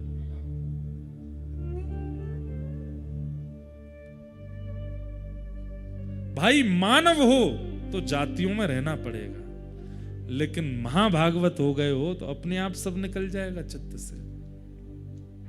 पर बिना महाभागवत हुए भी अगर जाति आदियों के ये सब नियम नहीं मान्य तो फिर उसमें भी दोष लगेगा। चित्त में महाभागवत स्थिति होनी चाहिए। न यस्य जन्म कर्माभ्याम न वर्णाश्रम जात भी सज्जतेस्मिन् अहम भावो देहे वही सहरि प्रिय। जिसका चित्त इस प्रकार का निर्माण हो चुका है और इस प्रकार के नियमों से जो व्यक्ति रहता है, सहरि प्रिय, वो हरि को प्रिय है, ठाकुर जी को प्रिय है। और हरि प्रिय जो वही तो महाभागवत है। महाभागवत का छठवां लक्षण क्या है? न यस्य स्वपर इति वित्ते स्वात्मनि वाभिदा सर्वभूत समशांत स वै भागवतोत्तम। न यस्य स्व पर इति, ये मेरा है, ये तेरा है, ये तेरा है, ये उसका है, ये इसका है, ये भावना है नहीं। सवई भूमि गोपाल की, सब ठाकुर जी का है। ये चित्त में जिसकी स्थिति रहती है वो महाभागवत है। सवई भूमि गोपाल की, सब ठाकुर जी का है। मैं भी ठाकुर जी का हूं, आप भी ठाकुर जी को हो, ये सब स्थितियां ठाकुर जी की हैं। न मेरा न तेरा न स्व पर इति, इस भाव में जो रहता है वो भगवान को अति प्रिय है। हाँ, कई लोग ऐसा होता है कि इस भाव को चित्त में धारण करके लड़ने और पहुंच जाते हैं। सब भगवान का है, तुम कैसे अधिकार जमा सकते हो? सारी भूमि भगवान की है, पर्वत भगवान के हैं, नदियां भगवान की हैं, कथा भगवान की है, तुम कैसे अधिकार? ये भी महाभागवत का लक्षण नहीं है। मैंने कहा ना, वो अपनी प्रकट स्थिति में उस भाव को प्रकट नहीं करेगा, पर चित्त से ऐसा ही है जो जो मैंने बताया।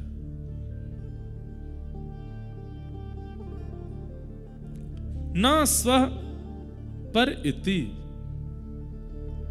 ना अपनी स्थिति रखता है, ना किसी पराये का भाव रखता है, सब ठाकुर जी का है। इस भाव में जो रहे वो महाभागवत है। और महाभागवत का मतलब क्या है? जिनका सुमिरन हरि करें।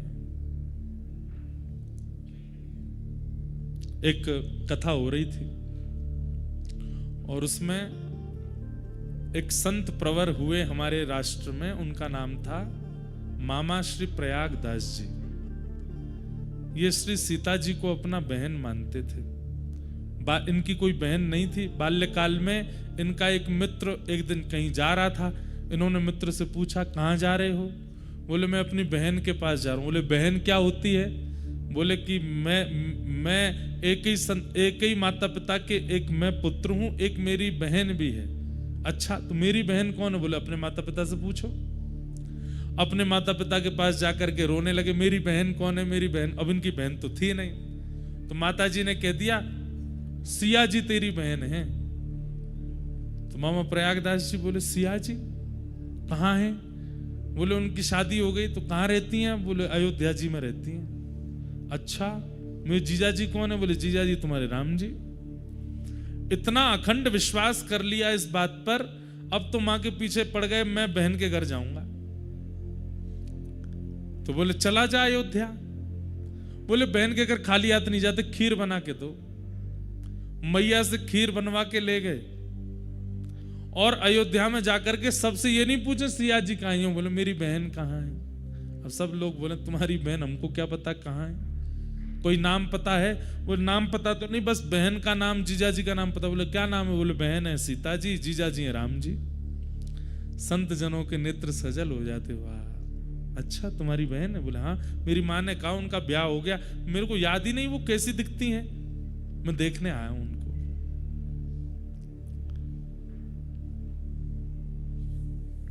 संतों ने कहा यह अयोध्या है, यहां तुम्हारे जीजाजी और बहन जी विचरण करते रहते हैं, किसी वृक्ष के नीचे बैठ जाओ, आएंगे तुमसे मिलने, बस उनको ढूंढते रहना, उनकी आस में बैठे रहना, आएंगे इसी मार्ग से। मामा प्रयागदास जी बोले कब तक प्रतीक्षा कर? ओ मुझे कैसे पता चलेगा कि मेरी बहन है, मैंने तो कभी देखा नहीं। बोले अरे तुम्हारी बहन छोटे मोटे घर में नहीं ब्याई है, रघुकुल कमल दिवाकर एक छत्र सम्राट महाराज दशरथ के पुत्र हैं श्री राघव जी, तुम्हारे जीजाजी। जब वे निकलती हैं तो आगे सैनिक, पीछे सैनिक, इधर सखियां उधर सखियां, और मध्य में एक श्वेत हाथी, उस श्वेत हाथी के ऊपर स्वर्ण का एक सिंहासन, उस स्वर्ण सिंहासन पर अनंत मणियां जड़ी होंगी, ऊपर चमर लगा होगा, ऊपर सुंदर छत्र लगा होगा, उस पर आगे जीजाजी बैठे होंगे, पीछे घूंघट करके तुम्हारी बहन बैठी होंगी, और उनका रूप लावण्य ऐसा होगा कि देख करके मन होगा कि मोतियों से, चंद्रमा से इनकी नजर उतार दूं, समझ जाना तुम्हारी बहन है। मामा प्रयागदास जी बैठ गए, प्रतीक्षा कर रहे हैं कहीं से श्वेत हाथी आएगा। करते करते एक दिन व्यतीत हो गया, नहीं आई सिया जी, तो प्रयागदास जी रोने लगे। कैसी बहन हो आप? दुनिया के भाई जब अपनी बहन के यहाँ जाते हैं तो बहन पलकें बिछा करके भैया का स्वागत करती है, और मैं यहाँ पूरी दिन निकल गया और मेरी बहन पूछने तक नहीं आई कि भैया तुम भूखे हो। माँ ने खीर बना के भेजी, खीर भी ठंडी हो गई। कैसी बहन हो आप? करके जैसे ही रोने लगे, इतने में देखा नगाड़े बजने लगे, बड़ी बड़ी बाजे बजने लगे, सैनिक सब ढोल नगाड़े बजाते हुए आ रहे हैं, सावधान कर रहे हैं सबको। इतने में ही असंख्य हाथी और सुंदर सुंदर हाथियों पर चमर डुराए जा रहे हैं, 2 हाथी आगे 2 हाथी पीछे, और बीच में एक श्वेत हाथी, और उस श्वेत हाथी के ऊपर सुंदर स्वर्ण का सिंहासन, और आगे रघुकुल कमल दिवाकर श्री राघव जी मंद मंद नेत्रों से इधर उधर देखते हुए, और पीछे घूंघट करे श्री सिया जी बैठे। अब तो मामा प्रयागदास जी चिल्लाने लगे, बहन जी रुक जाओ, जीजाजी नेक रुक जाओ, अरे मैं आपका साला आया हूं। राम जी ने तुरंत महावत से कहा रोको, अभी की सत्य घटना। हाथी को नीचे बैठाओ।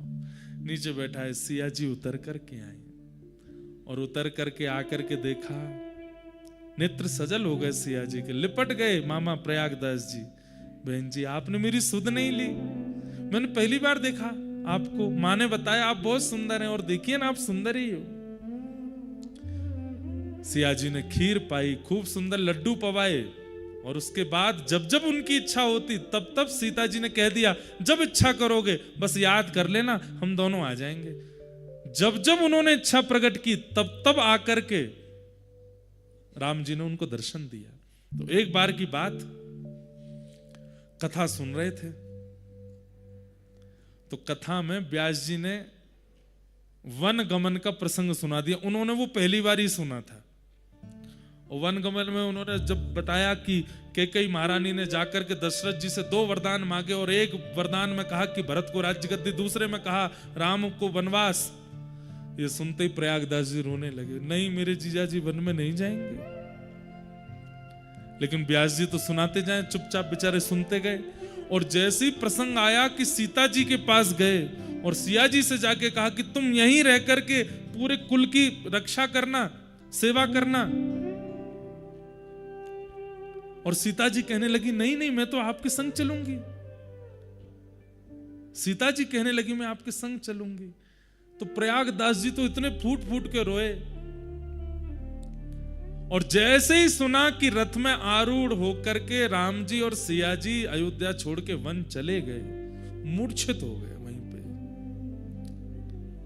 हाँ नाथ हाँ नाथ हाँ नाथ हाँ नाथ कहते कहते रोने लगे। लोग बाग सब में हड़कंप मच गया, सब श्रोताजन उठ गए, अरे व्यास जी कोई बेहोश हो गया। बोले पानी डालो।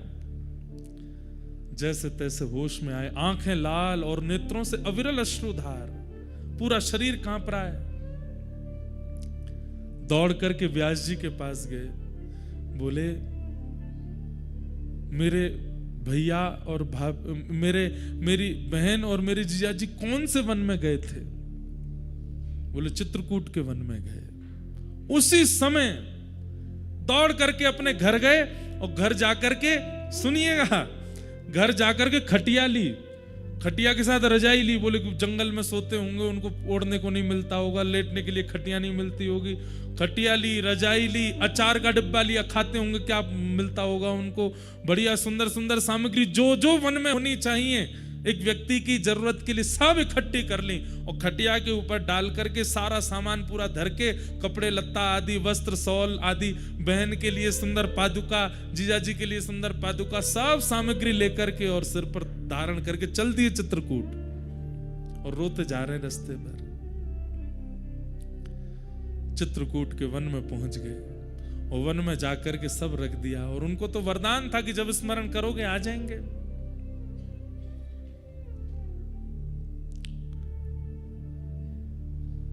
स्मरण किया, कहां है बहन जी, कहां हो? हे सीता बहिना कहां हो? हे राघव जीजा जी कहां हो? हे हमारे पहुना आप कहां हो? ऐसे चीख चीख के पुकारने लगे। इतने में ही सीता जी बोली, अरे देखो प्रयागदास जी ने कहीं से हमारा वनवास सुन लिया है, अभी जाके वन में ढूंढ रहे हैं।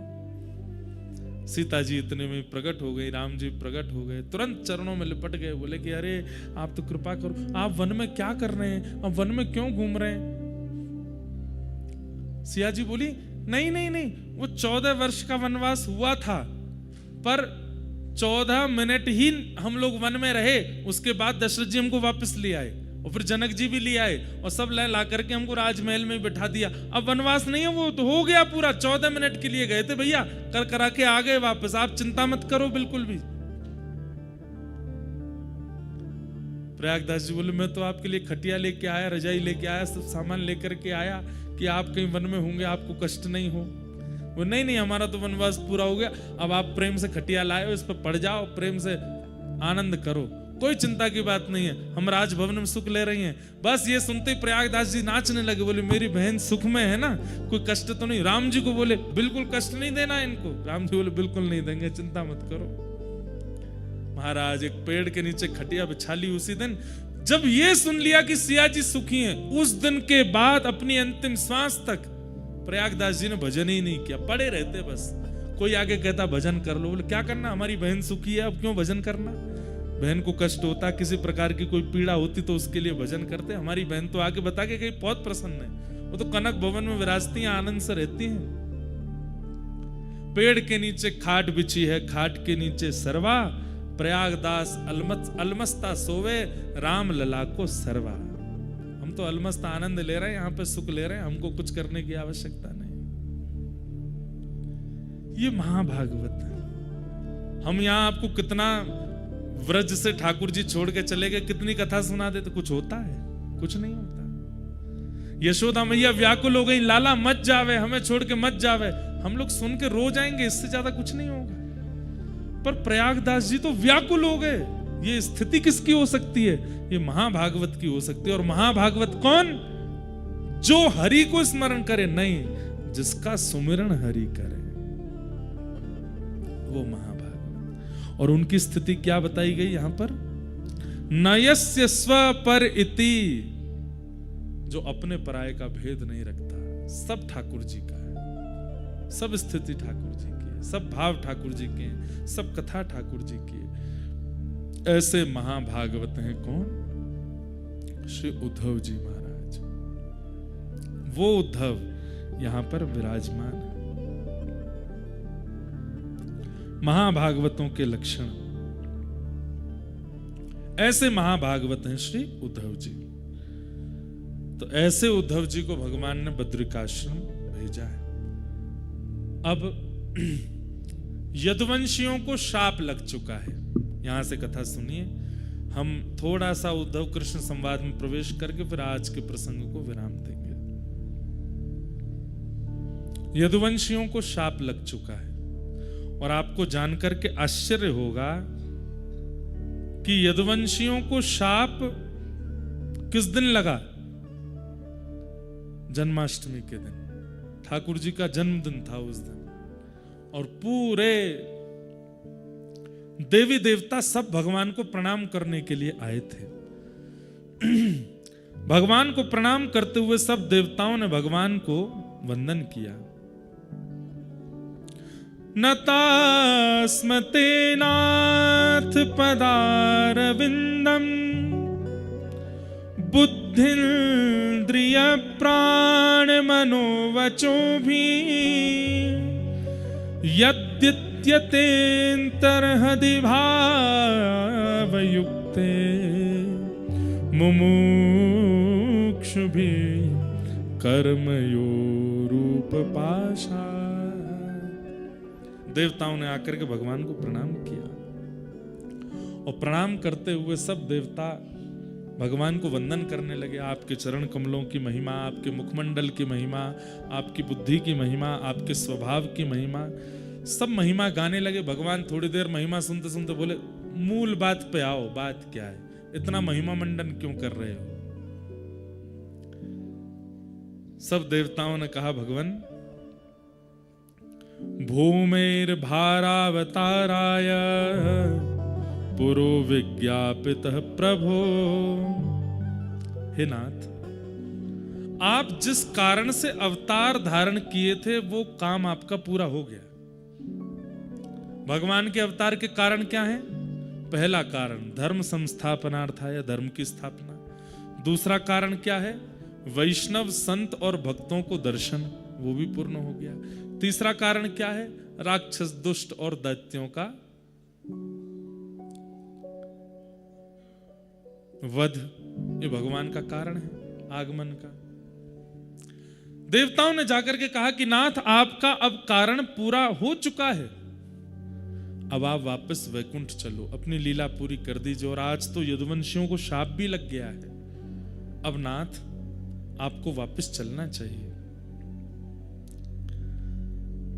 देवताओं की बात सुनकर के भगवान थोड़े गंभीर हो गए, और गंभीर होकर के बोले, मैं अगर चला गया तो मेरे भक्त कहां जाएंगे? मैं अगर चला गया तो मेरे आश्रय में जीने वाले ये सब लोगों का कल्याण कैसे होगा? मैं अगर चला गया तो इस पृथ्वी की रक्षा कौन करेगा? धर्म की स्थापना जो मैंने करी है वो कैसे पूर्ण होगी?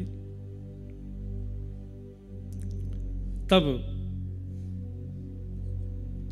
देवता जन भगवान से कह रहे हैं कि हे नाथ, आपने जितने भी लीलाएं की हैं, उन लीलाओं का श्रवण, कथन, पठन और विचार अब यही मानवों का कल्याण करेगा। आपकी उपस्थिति आवश्यक नहीं है अब मानव कल्याण के लिए। आपकी लीला का अनुसरण और आपकी लीला का चिंतन, कथा का श्रवण, उसी से ही मानव का कल्याण हो जाएगा।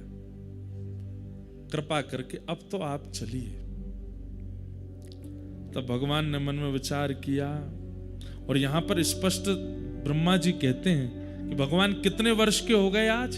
आज जन्माष्टमी है, तो यहां लिखा है सारस्वतम व्यतीयाय पंचविंशाधिकम प्रभो। बोले कितने वर्ष के हो गए आज ठाकुर जी? बोले 125 वर्ष के हुए। उद्धव कृष्ण संवाद जन्माष्टमी को ही प्रारंभ हुआ है, और 125 वर्ष की आयु में ठाकुर जी ने उद्धव को ये ज्ञान उपदेश दिया है। महाभारत का युद्ध बताते हैं, उस समय ठाकुर जी 80 या 90 के मध्य में थे। लेकिन भगवान की आयु सुनकर के आप किसी भी रूप में भगवान की वृद्धावस्था का अनुभव मत कीजिएगा। ठाकुर जी वृद्ध नहीं है, ठाकुर जी 125 वर्ष के हैं। भगवान का पुत्र प्रद्युम्न 80 वर्ष का है। भगवान का परपुत्र 50 वर्ष का है। लेकिन जब एक साथ भगवान, पुत्र और परपुत्र तीनों खड़े हो जाते हैं तो भगवान लगते हैं बालक। 16 वर्ष के बालक कैसे? भगवान की अवस्था 16 वर्ष की ही रहती है। रेशे नहीं आते ठाकुर जी को, हमारी तो दाढ़ी मूछ भी आ जाती है। ठाकुर जी को वो जो प्रारंभिक रोए होते हैं ना, जो 13-14 वर्ष के बालकों के आ जाते हैं, वह भी प्रकट नहीं होते ठाकुर जी के। तो भगवान की आयु 125 वर्ष है, पर शरीर पर कोई भी भाव ऐसा नहीं है कि कमर झुक गई हो, लंगड़ा के चल, कुछ नहीं। 16 वर्ष के लाला की तरह उछल कूद करते घूमते हैं सब जगह। एक बाल भी श्वेत नहीं है ठाकुर जी का। काल का प्रभाव नहीं होता। तो आज भगवान 125 वर्ष के हो गए, और उस समय देवताओं ने आकर के भगवान से प्रार्थना की कि नाथ अब चलिए। भगवान बोले ठीक है, हम योजना बना करके आते हैं, तुम सब वैकुंठ में व्यवस्था करो। और उसी समय भगवान ने उद्धव को बुलाया और उद्धव से कहा, उद्धव अब लीला संवरण का समय आया है। मैं समस्त यदुवंशियों को लेकर के जाऊंगा और जाकर के सोमनाथ भगवान का यज्ञ कराऊंगा, वहीं इनको शाप लगेगा और धीरे धीरे फिर ये यदुवंशी आपस में लड़ झगड़ करके मरेंगे। लेकिन तुम यहां रहोगे। तुम्हें मैं कुछ ज्ञान उपदेश करना चाहता हूं, वो तुम बहुत ध्यान से सुनो। उद्धव जी के नेत्रों में आंसू भरे। लीला संवरण की बात क्यों कर रहे हैं ठाकुर जी? और जब सब यदुवंशियों को संग ले जा रहे हैं तो मैं भी तो आपका हूं, मुझे भी ले चलिए। मैं आपके साथ क्यों नहीं जा सकता? ठाकुर जी बोले, तुम उत्तराधिकारी हो। किसके? मेरी भक्ति गादी के उत्तराधिकारी हो। मैंने धर्म का उत्तराधिकारी दुनिया को बना दिया, लेकिन मैंने जो भक्ति प्रेम की व्यवस्था की है उसके उत्तराधिकारी तुम हो उद्धव। इसलिए तुम्हारा रहना आवश्यक है। और तुमने कामना की है व्रजमंडल की प्राप्ति की, इसलिए तुम्हें तप करना पड़ेगा। तो इसलिए अब तुम रहोगे यहां पर। क्या आज्ञा है मेरे लिए? तब भगवान प्रथम आज्ञा देते हैं। ध्यान से सुनो, भगवान कह रहे हैं, तम तु सर्व परित्यज्य स्नेहं स्वजनबन्धुषु मय्यावेशय मनः सम्यक् समुद्रेग विचरस्वगान्। क्या करो? तम तु सर्वम परित्यज्य, अब तुम सब छोड़ दो। और यहां पर सर्वम के बाद एक शब्द कहा है भगवान ने, और वो शब्द का नाम क्या है? स्नेहम। बोले तुम्हारा सब लोगों से जो स्नेह है उस स्नेह का त्याग कर दो। व्यक्ति का त्याग हम लोग कर देते हैं, लेकिन उसके प्रति जो हमारा स्नेह, इच्छा, ममत्व, उसका हम त्याग नहीं कर पाते। और एक और बात सुनिए, अहमता ममता अलग बात होती है। श्रीमद् भागवत जी के प्रारंभ में अहमत्व और ममत्व के त्याग की बात आती है, लेकिन आज ठाकुर जी ने भागवत जी के विश्राम में एक शब्द और कहा है। क्या? स्नेहम परित्यज्य। सब लोगों को छोड़ना बड़ी बात नहीं है। अब आप छोड़ छाड़ करके बद्रीनाथ आ गए, पर चिंता लगी भैया घर में क्या हो रहा होगा, वो क्या कर रहे होंगे, वो कैसे कर रहे होंगे, अब क्या हो रहा होगा, कहीं ऐसे खराब तो नहीं कर दिया होगा। फिर फोन लगा, अब तो नेटवर्क आने लगे। हम तो उस काल में बद्रीनाथ आए जब यहाँ पे घूमना पड़ता था, तब कोई आके बोलता था सुनो कहाँ हेलीपैड के पास जाओ, वहां नेटवर्क है। वहां जाके फोन लगा रहे हैं घर वाले, हाँ ठीक हो, सब ठीक है। 3 दिन से घर वाले रो रहे हैं, क्यों? कोई अते पते ही नहीं है, गया है। 3 दिन बाद फोन लगा तो पता चली कि हाँ ठीक है, जीवित है। ऐसी स्थिति थी बद्रीनाथ की। गीजर नहीं होते थे कमरों में, तप्त कुंड की बाल्टी आती थी 15 रुपए में, और वो बाल्टी जब तक कमरे पे आती तब तक ठंडा ही हो जाता था। बच्चे कुछ जितना वो गर्म होता था उसी से ही नहाना पड़ता था। कई बार तो बेचारे कोई स्नान करने के लिए गए, उनको पता चली कि तप्त कुंड का पानी, और सोचा गर्म ही होगा, मग्गा डाल के जैसे ही डाला भीतर से ही चीख निकली महाराज। वो सब स्थिति भी देखी है। चाय बनी, बन के कमरे में आई है, तब तक तो वो शरबत हो चुकी है। ऐसा बद्रीनाथ भी रहा है। गीजर नहीं होते थे, फोन के नेटवर्क नहीं होते, इंटरनेट तो चलता ही नहीं था, 2022 तक भी नहीं चलता था इंटरनेट। अब तो सब सुविधाएं हो गई यहां पे। पर हम सब छोड़ के आ जाते हैं, पर हमारा स्नेह नहीं छूटता।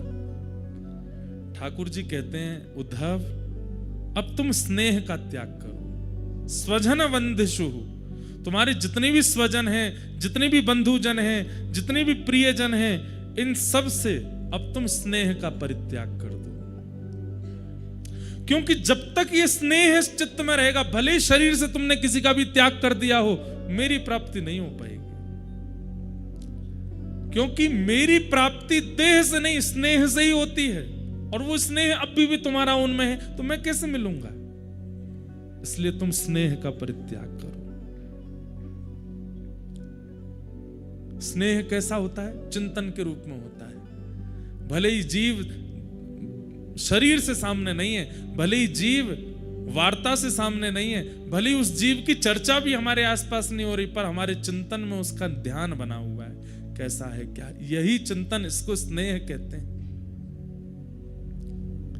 और जब तक ये स्नेह का त्याग नहीं होगा, तब तक भक्ति मार्ग में तुम उपलब्धियों के रूप में अपने हृदय की स्वच्छता कर लोगे, बुद्धि की स्वच्छता कर लोगे, अपने विवेक की प्राप्ति कर लोगे, पर मेरी प्राप्ति नहीं हो पाएगी जब तक स्नेह नहीं जाएगा। समझ रहे हैं बात को? इस भक्ति मार्ग में आगे चल के बहुत उपलब्धियां मिल जाएंगी आपको। आप विवेकी हो जाओगे, आपको आपत्ति विपत्तियों की पीड़ा आनी बंद हो जाएगी, आप सबसे परा होते चले जाओगे। बिल्कुल एक मठ मंदिरों में रहने वाले तपस्वी की भांति आपकी स्थिति हो जाएगी। लेकिन कृष्ण दर्शन नहीं होंगे। क्यों? क्योंकि स्नेह अभी चित्त में है दूसरे के प्रति। ठाकुर जी कहते हैं, उद्धव क्यों 1000 वर्ष लग जाते हैं तप करने के बाद मेरे दर्शन में? किसी को 1000 वर्ष, किसी को 500 वर्ष, किसी को 100 वर्ष, इतना समय क्यों लगता है? बोले इन अवधियों में तप कितना कर रहा है ये नहीं देखता मैं ये देखता हूं तप से स्नेह कितना खत्म कर रहा है दूसरों से। और जैसे ही वो स्नेह शून्य होगा और मेरे दर्शन की लालसा उसके चित्त में प्रकट होगी, मैं प्रकट हो जाऊंगा। उद्धव बोला, योगेश। यहां से अब उद्धव कृष्ण संवाद प्रारंभ हो चुका है। बस प्रथम भाव कह के हम आज की कथा को विराम करेंगे। उद्धव जी महाराज कह रहे हैं, भगवान ने आज्ञा करी है कि स्नेह का परित्याग करो। और किससे? स्वजन बंधुषु, अपनों से और बंधुजनों से। और अब यहां उद्धव कह रहे हैं, योगेश योग विन्यास योगात्मन योग संभव निश्रेयसाय में प्रोक्त त्याग संन्यास लक्षण त्यागोयम दुष्करो भूमल कामानां विषयात्मभि सुतरां त्वयि सर्वात्मन भक्तैरिति मे मति। हे नाथ, योगेशः योग विन्यासः योगात्मा योग संभव। हे योगियों के अधीश्वर, मुझे सन्यास के लक्षण बताइए। आपने कह तो दिया कि स्नेह का परित्याग कर दो, पर यह बहुत कठिन है। त्यागोयम दुष्करो भूमन, त्याग करना बहुत कठिन है संसारी जीव के लिए। भूमन कामानाम विषयात्म भी, इतनी विषय हमारे चिंतन में चलते रहते हैं, उनका त्याग कैसे करें? कहीं ना कहीं किसी ना किसी रूप से उसका चिंतन बन ही जाएगा। कैसे त्याग होगा नाथ? कृपा करके एक सन्यास लक्षण मुझे बताइए, मैं कैसे कर सकता हूं? और आपने जो मुझे आज्ञा की है कि स्नेह का परित्याग करो, आपने ये नहीं कहा कि स्वजनों का त्याग कर दो। आप कह रहे हो स्नेह का मतलब स्वजनों के बीच में रहना पड़ेगा। बोले हाँ। बोले शरीर से इन लोगों के बीच में रह के मैं इनसे स्नेह का परित्याग कैसे कर सकता हूं? ये मेरे समझ में नहीं आ रही है नाथ। भगवान बोले ये तो हम कल समझाएंगे 3 बजे से कि कैसे होगा सबके बीच रह के स्नेह का परित्याग। और उसके लिए आपको 3 बजे आना पड़ेगा। आज कई माताओं का करवा चौथ भी है। हमने भैया को पहले किया, आज हम ज्यादा अपना कुठाराघात नहीं चल। बस कुठाराघात थोड़ा ही है, हमारी तो पुष्पसी वाणी है। लेकिन खूब मधुर आनंद आ रहा है। आप सब लोग पधारे हैं, खूब भाव से कथा। हम फिर कह रहे हैं, फिर दोबारा कह रहे हैं, 6 दिन में से अब 5 ही रह गए। ये शायद पुनः कब होंगे ऐसे दिन दोबारा, हमें नहीं पता। इतने आराम से आप सब लोग बैठे हो, ज्यादा बहुत संख्या नहीं है। बाहर खूब कड़ाके की ठंड पड़ रही है। बद्र विशाल भगवान का आश्रय है और इतना सुंदर प्रसंग है। और एक बात हम फिर कहते हैं, आसक्ति का विषय नहीं है, मैं सत्य बोल रहा हूं। इन 6 दिनों में आपके अंदर बहुत हद तक त्याग आ जाएगा। और दूर दराज अपने घरों में बैठ के देखने वाले लोग, हो सकता है कि आप सबको घर छोड़ के जाने की इच्छा प्रकट होने लग जाए। परंतु यहां पर भगवान ने पहले ही कह दिया है, देह से मत करो। देह से करना बहुत आसान होता है।